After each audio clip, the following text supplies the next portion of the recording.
You were hurt in a relationship and you're not sure how to handle the conflict.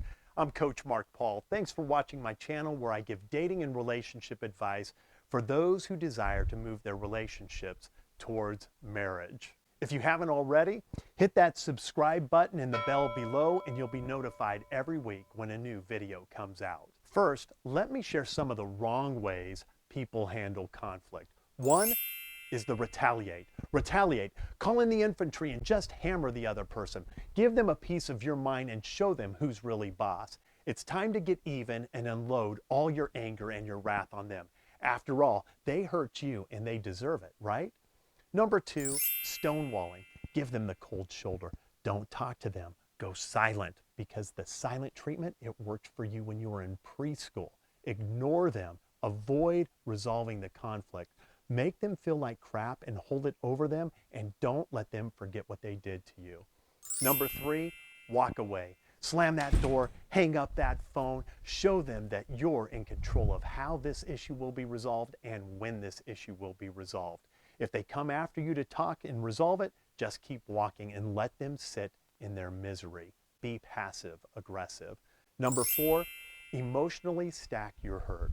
Rather than deal with it in the moment, pretend the issue will just go away. No need to talk about what happened. I'll get over it and everything will be okay.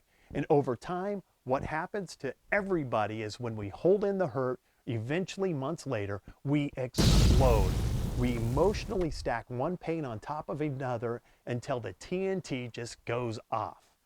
If you're in a relationship and the person you're dating responds in one of these ways, take a deep breath, because you were given a gift. Crank up the song by REO Speedwagon, It's Time for Me to Fly. Oh, I make you laugh and you make me cry. I believe it's time for me to fly. And fly. It's better to learn how a person responds to conflict earlier than later. Take this as a gift and fly. How should I handle conflict when the other person hurts me? If you're in a relationship with a mature person who really cares about you and your relationship, they will be able to handle the truth and be sensitive to your feelings. This doesn't mean that they won't be defensive or even dismissive at first, because nobody likes to be confronted or to be in the wrong. But it does mean that if that person cares about you and the health of your relationship, they will pause and hear you out. Here are some approaches you can take. First, avoid using words like never and always. Using these terms will almost always escalate the conflict.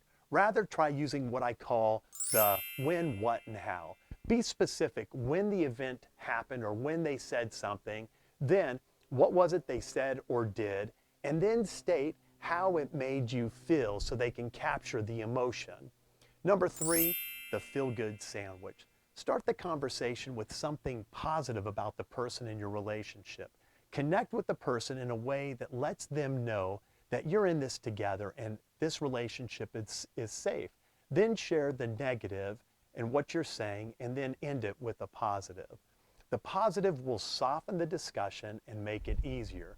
But also be sure that you give positive feedback throughout your relationship and not only when there's a conflict. Number four, listen. Both parties have to listen, and both need to be able to sense that they were being heard and understood.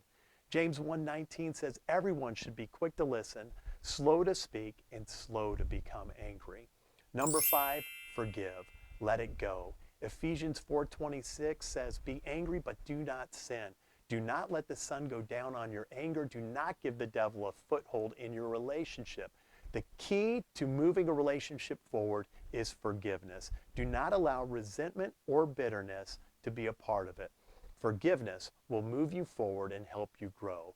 Hope that helps. If you have any questions, shoot me an email, leave a comment below, and some of your tips and advice in the comments below.